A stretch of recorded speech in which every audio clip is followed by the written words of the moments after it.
What's up, guys? Hey, it's Sunday.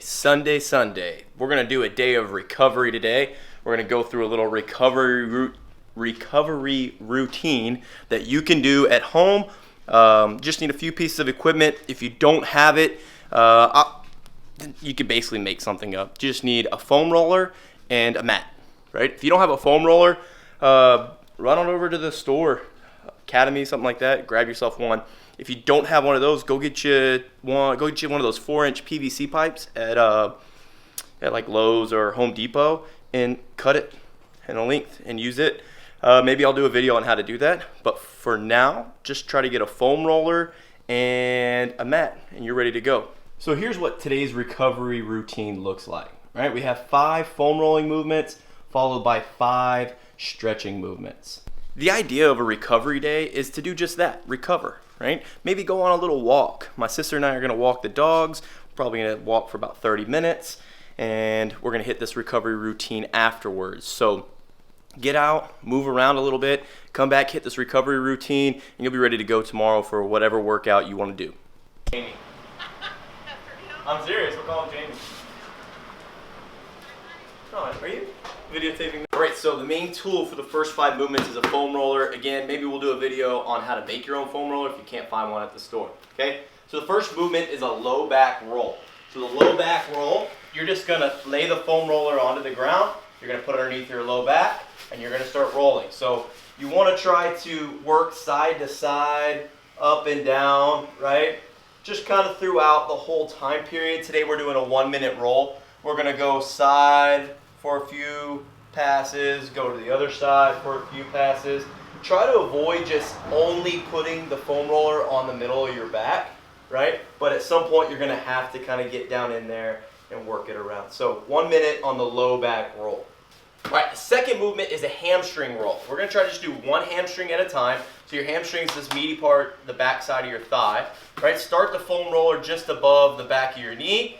Set up, and you're gonna roll all the way down and all the way up. Again, we're going a minute on each hamstring, but you're not just gonna wanna focus on just doing the middle of your hamstring. You're gonna kind of wanna turn your leg to the inside, kind of get a little bit of that adductor, and roll the outside of your hamstring as well. So we're just trying to get some constant movement here, so that way we're rolling out the full thing. Remember, we're going for 1 minute on each leg. All right, the third one is a glute roll. The glute roll is your butt. Okay, we're trying to roll our butt out. So you're gonna set the foam roller underneath your hip. So we're going kind of upper outside part of our butt. So if I'm rolling my right hip, my right glute, I'm taking my right hip, putting it on there. My right leg, I'm gonna cross over my left leg. What this does, it kind of puts that muscle, that area on stretch and makes the foam rolling a little bit more effective, okay? We're gonna roll all the way down, all the way up. Now in all these foam rolling, we're doing a minute. But if you find a spot, like a really hot spot, so you hit it and you're like, oh shoot, right? Stop there. Just let it sit and kind of wait for that pressure, that pain to turn to just like pressure, and then you continue to roll. So we're going a minute on each glute. Okay, so the fourth movement is the thoracic roll. That's basically the upper part of your back. This is the one that most people jump on the foam roller and start doing, right? There is a technique to it though, so we're going like upper shoulder blade area. First thing you have to do is you have to give yourself a big hug, right? Because that gets your shoulder blades out the way, and then you can start rolling back and forth. Now, when we're rolling this area, you only have to do a couple passes before you start actually working it, right? So a couple rolls just to get the area kind of warmed up, and then we're gonna start trying to flex our spine over the foam roller, moving each vertebrae down and then back up. It starts to become a little uncomfortable, but what you're doing, you're kind of loosening that area up. It's gonna be very beneficial for when we start doing overhead work this week, or maybe you just got some knots back there. So that for a minute. Then the last movement is gonna be rolling out the lats, right? We're doing a lot of pulling right now, so that thoracic roll is important, the lat roll is important as well. So to roll out the lats, you lay on your side, you stick this foam roller right at the bottom of your rib, or midway up your ribs, right? Arms extended overhead, palm facing up, right? So the palm's up, so that gets our shoulder in the correct place. And now you're gonna roll basically to the top of your armpit and back up. You can kind of work inside, try to get a little bit more of the meaty part of your armpit, and then kind of roll to the outside. But we're going for a minute on this, on each arm. Remember, keep that hand turned up, so we're getting some little external rotation work as well. Okay, so now we're moving into some stretching. Again, all these stretches on each leg, I want you to hold it for a minute. Okay, a full minute on each one. So the first one we're gonna do, we're calling it the half lotus on the wall, right? So you're gonna get set up on the wall. We're gonna get into kind of the bottom of a squat position on the wall. You're gonna get your feet down like you're in a bottom of a squat, right? Then you're gonna lay back, cross your leg, and try to drop that hip to the ground. You'll feel a really good stretch in your hip here as you're pushing the hip down. So remember, we're gonna drive the hip down, try to keep it in line, but we're driving it down, kind of pushing the knee away, and you'll feel a super good stretch there, and especially after all that foam rolling you've done, you're gonna really loosen up and be prepped for the week.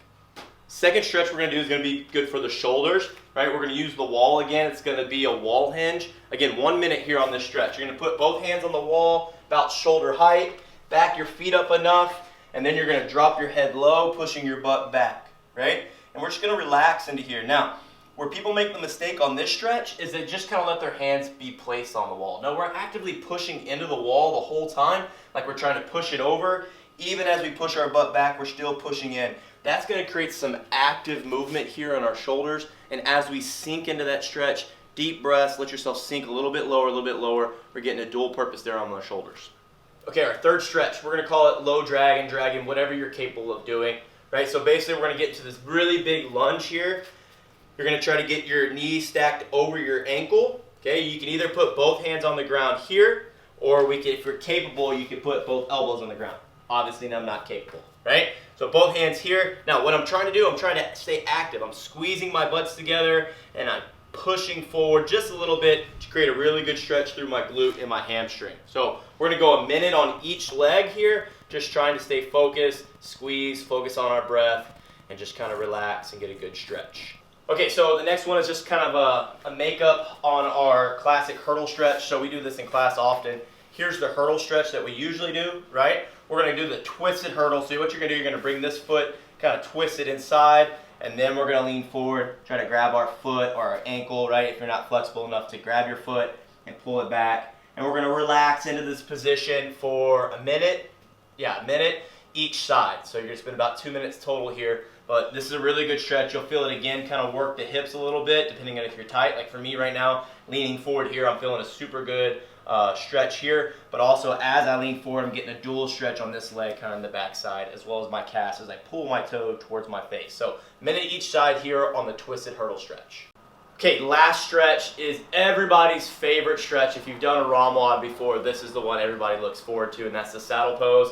Saddle pose, you're doing just this. You're sitting back on your legs, your ankles are laid flat, feet are laid flat, toes out behind you, right? And then you're just gonna try to sit back into the stretch, right? So we're laying back, trying to feel a pretty good stretch of your quads here. If you're capable, lay all the way back. Just know that getting out of the position can be a little sketchy, so just only go where you feel comfortable. This is the only stretch that I'm gonna say accumulate 2 minutes in. So I say accumulate meaning like, if this is where I feel active, right, I feel the stretch in my quads, this is where I'm accumulating time, right? So if I have to come out of it for a second, my time stops accumulating, and when I get back to that position again, then it starts again. So we're gonna spend 2 minutes total here, right? We're gonna spend 2 minutes total accumulating the time.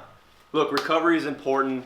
Ability to move is important. Ability to move well is important, right? So doing this little routine won't take you too long. Something you can do in your living room while you're watching TV, but moving well during this time is more important than usual. It's always important, and if you come to any of our classes, you know that we stress moving well. But right now it really is, because so many movements compound on each other, and so many movements have similar patterns that you could really start to stress out your body if you're doing it poorly, if you're moving poorly. So these things will kind of help your body relax, get a little more limber, a little more mobile, and that way you can really attack this week's workouts. So good luck, get after it, and we'll see you tomorrow.